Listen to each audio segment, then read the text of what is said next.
सबसे पहले अपनी पार्टी के संबंध में ये कहना जरूरी समझती हूँ कि हमारी पार्टी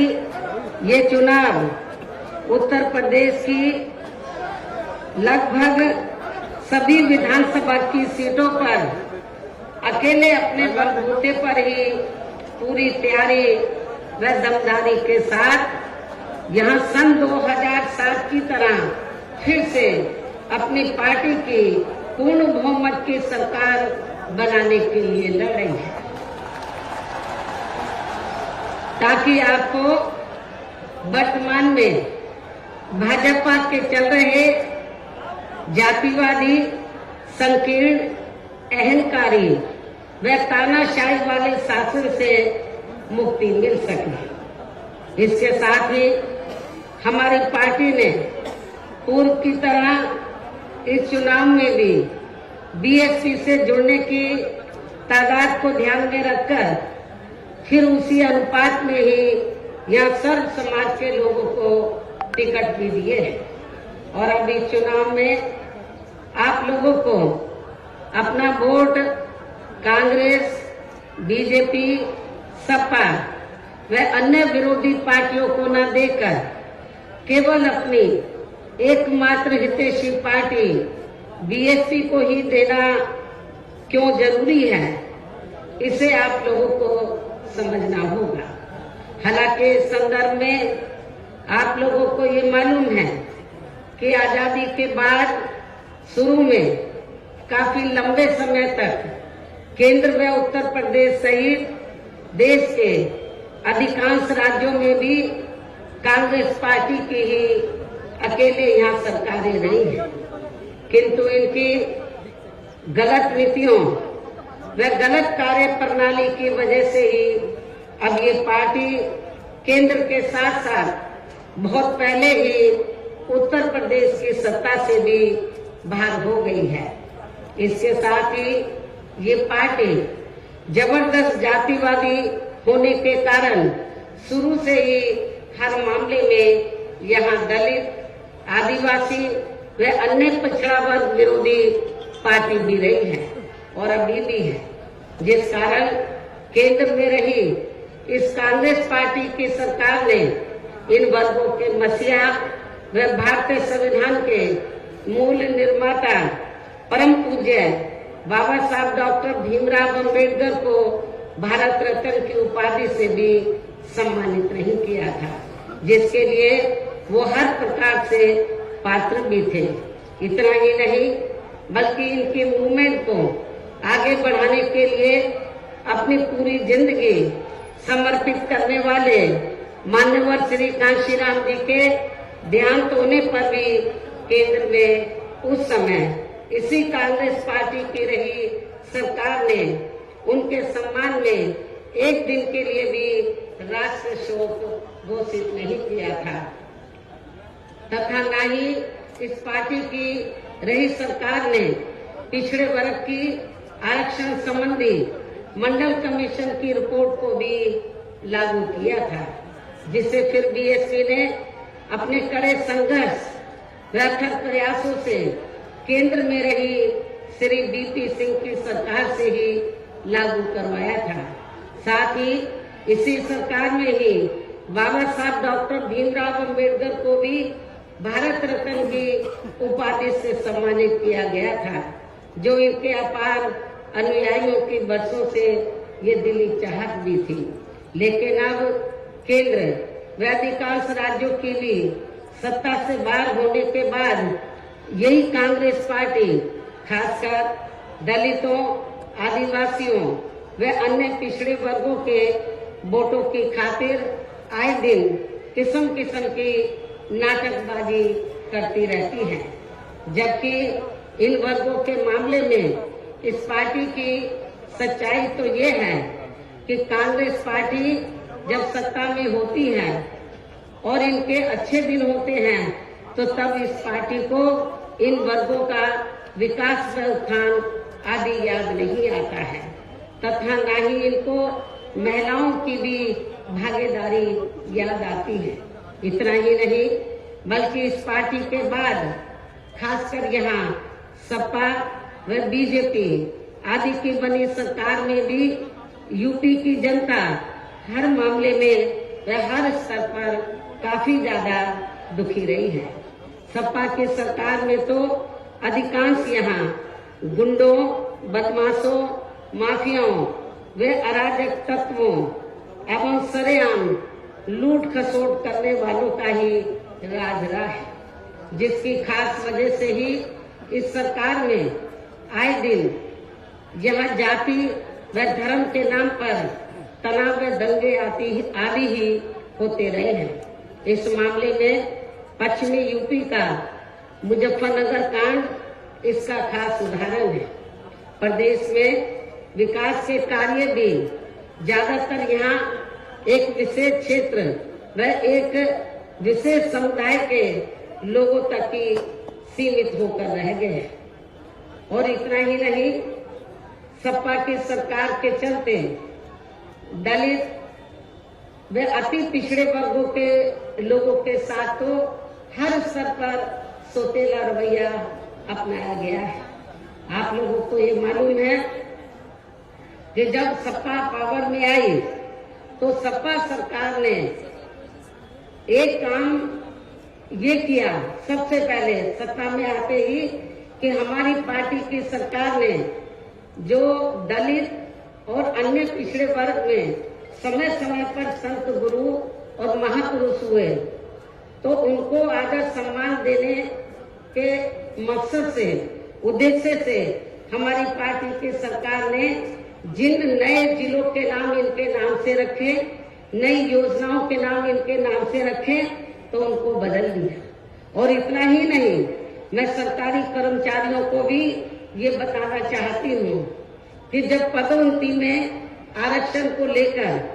तो पार्लियामेंट में बिल आया तो यही समाजवादी पार्टी थी जिसने इस बिल को फाड़ दिया था और इस बिल को पास नहीं होने दिया, ताकि जो दलित वर्ग के लोग हैं उनको पदोन्नति में आरक्षण की सुविधा न मिल सके। ये समाजवादी पार्टी का कैरेक्टर है, चाल चरित्र है। इसी प्रकार भाजपा सरकार की भी नीतियां व कार्यशैली अधिकांश यहाँ जातिवादी, पूंजीवादी एवं आरएसएस के संकीर्ण एजेंडे को ही लागू करने पर टिकी रही है, जिससे प्रभावित एवं शिकार हुए लोगों का इस सरकार में सही से विकास व उत्थान आदि नहीं हो सका है। साथ ही इनका हर स्तर पर काफी ज्यादा उत्पीड़न भी किया गया है। धर्म के नाम पर हमेशा यहाँ तनाव व नफरत आदि का वातावरण ही बना रहा है, ये किसी से छिपा नहीं है। प्रदेश में हर प्रकार के अपराध भी काफी ज्यादा बढ़े हैं। खासकर दलित व महिलाएं भी इस सरकार में कतई भी सुरक्षित नहीं रही है, लेकिन मीडिया में इनके आंकड़ों को ज्यादातर दबा दिया जाता है। आपके आगरा में तो इतना बुरा हाल है दलितों का कि पुलिस की कस्टडी में तो दलित वर्ग के एक नवयुवक को मार दिया जाता है, ये भी किसी से छिपा नहीं है। इसके अलावा प्रदेश में गरीबों, मजदूरों, बेरोजगारों व अन्य मेहनतकश लोगों के साथ साथ दलितों, आदिवासियों, अन्य पिछड़े वर्गों, मुस्लिम एवं अन्य धार्मिक अल्पसंख्यक समाज के लोगों के हित व कल्याण के लिए वर्षों से जो भी यहाँ सरकारी योजनाएं चल रही थी तो उनका भी इन्हें इस सरकार में सही से पूरा लाभ नहीं मिल सका है। खासकर दलितों व पिछड़ों को आरक्षण का भी पूरा लाभ नहीं मिल सका है, क्योंकि इन्होंने ज्यादातर सरकारी कार्य प्राइवेट सेक्टर के जरिए ही कराए हैं, जिसमें इनके लिए आरक्षण की कोई भी व्यवस्था नहीं है। सरकारी नौकरियों में भी इनका आरक्षण का कोटा भाजपा सरकार में भी पूरा नहीं किया गया है। मुस्लिम व अन्य धार्मिक अल्पसंख्यक समाज के लोगों के साथ तो बीजेपी की सरकार में अधिकांश इन्होंने पक्षपात वाला रवैया ही अपनाया है। इतना ही नहीं बल्कि इस बार बीजेपी की सरकार में अपर कास्ट समाज में से विशेषकर प्रबुद्ध वर्ग भी हर मामले में अपने आप को काफी ज्यादा उपेक्षित रहा है। इसके अलावा इनकी गलत आर्थिक नीतियों के कारण यहाँ गरीबी, बेरोजगारी व महंगाई आदि भी काफी ज्यादा बढ़ी है। खासकर चुनाव घोषित होने से पहले तो डीजल, पेट्रोल व रसोई गैस आदि की आए दिन बढ़ी कीमतों ने भी जनता की काफी ज्यादा मुश्किलें बढ़ाई हैं और ऐसा लगता है कि चुनाव खत्म होने के बाद उन्हें इनकी कीमतें बढ़ा दी जाएंगी। इसके साथ साथ उत्तर प्रदेश सहित पूरे देश के किसान भी केंद्र सरकार की गलत नीतियों के कारण काफी ज्यादा दुखी व परेशान रहे हैं और अभी भी परेशान हैं। प्रदेश में बेरोजगार लोगों को रोजगार नहीं मिलने के कारण ही ज्यादातर इनको पलायन भी करना पड़ा है। आप लोगों को ये मालूम है, आजादी के बाद कांग्रेस पार्टी लंबे अरसे तक यहाँ सत्ता में रही, लेकिन यहाँ रोटी रोटी के साधन नहीं मिलने के कारण बड़े पैमाने पर इनका पलायन हुआ। ये लोग पलायन करके चले गए और इसके साथ ही जब बीजेपी पावर में आई तो आप लोगों को मालूम है कि ये सिलसिला जारी रहा और कोरोना काल में जो लोग बाहर के राज्यों से वापस आ गए, जब उनको रोटी रोटी के साधन नहीं मिले तो उन्हें पुनः पलायन करना पड़ा। मुजफ्फरनगर में भी बड़े पैमाने पर सपा सरकार में लोगों को पलायन करना पड़ा। तो ये तीनों पार्टियों की जो सरकारें हैं, चाहे कांग्रेस सत्ता में रही हो, चाहे समाजवादी पार्टी, चाहे बीजेपी, इन सभी पार्टियों की सरकारों में किसी न किसी कारणवश जो दुखी पीड़ित लोग हैं, खासकर बेरोजगार लोग हैं, उनको पलायन करना पड़ा है। इस प्रकार से इन सभी विरोधी पार्टियों की रही सरकारों में शुरू से ही यहाँ यूपी की जनता काफी ज्यादा दुखी व परेशान रही है। खासकर कोरोना महामारी के दौरान तो इन सभी की हालत और भी ज्यादा खराब हो गई है। ऐसे में इन सभी विरोधी पार्टियों की रही सरकारों से निजात पाने के लिए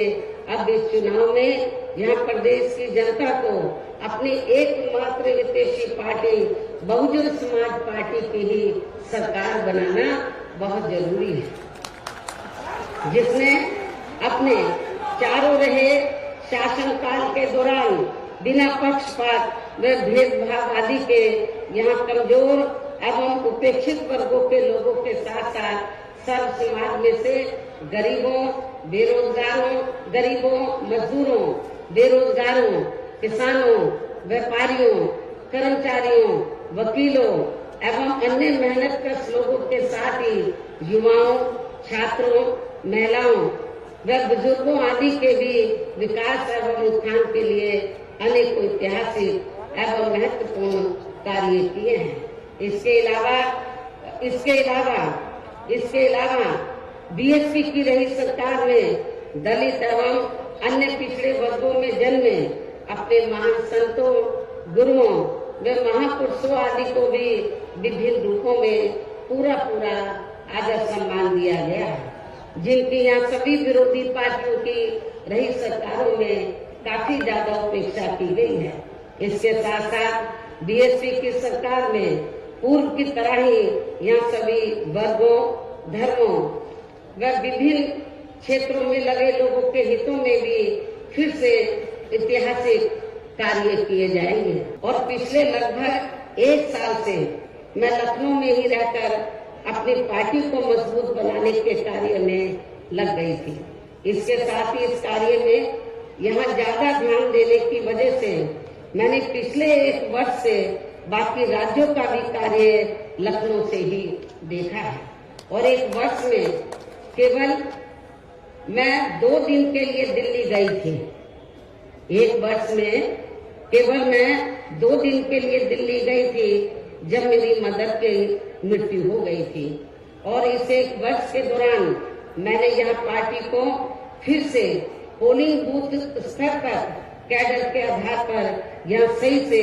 खड़ा किया है। आप लोगों को मालूम है कि पहले जो कमेटियां बनी थी तो ज्यादातर फर्जी थी। केवल हमारे लोग बता देते थे, नीचे के स्तर के पदाधिकारियों को खुद जाकर कमेटी नहीं बनाते थे। इस बार मैंने सख्त निर्देश दिए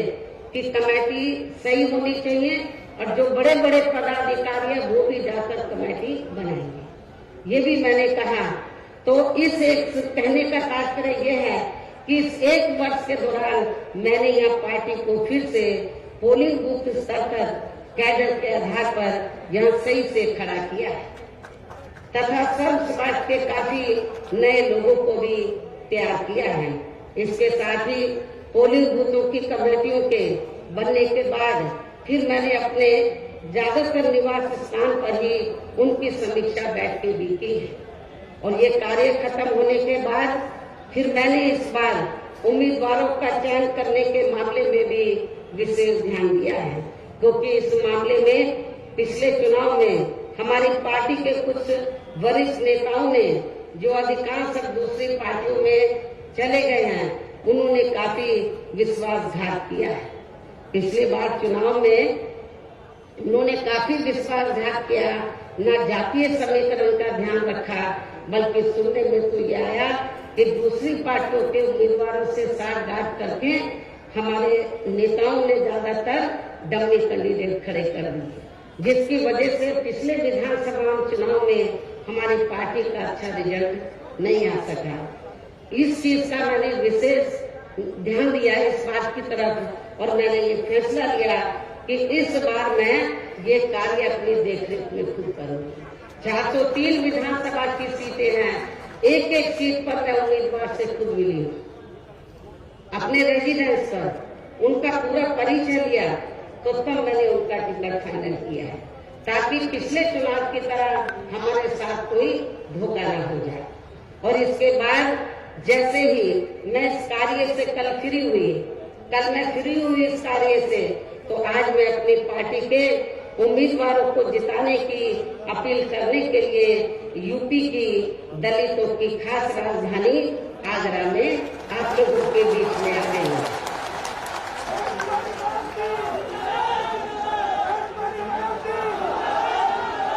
लेकिन मुझे भी पूरे यूपी में अपने खासकर दलित वर्ग के लोगों पर ये नाज है कि वे मीडिया के दुष्प्रचार पर कि इनके नेता कहाँ हैं उससे कतई भी गुमराह नहीं हुए और अपने कार्य में पूरे जी जान से डटे रहे, जिसके कारण इस दौरान बाकी जातियों के लोग भी बीएसपी में बड़े पैमाने पर जुड़े हैं। जब वीकर सेक्शन के लोग, दलित वर्ग के लोग बड़े पैमाने पर कैडर के आधार पर जुड़े, जिसकी तरफ मैंने विशेष ध्यान दिया, तो फिर जो बाकी जातियां हैं वो भी बड़े पैमाने पर बीएसपी में जुड़ी है। और अब इस बार चुनाव में फिर से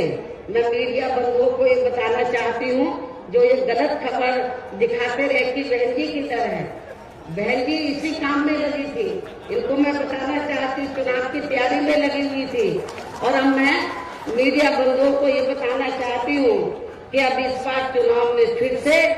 सन 2007 की तरह बीएसपी का चौंकाने वाला रिजल्ट आएगा।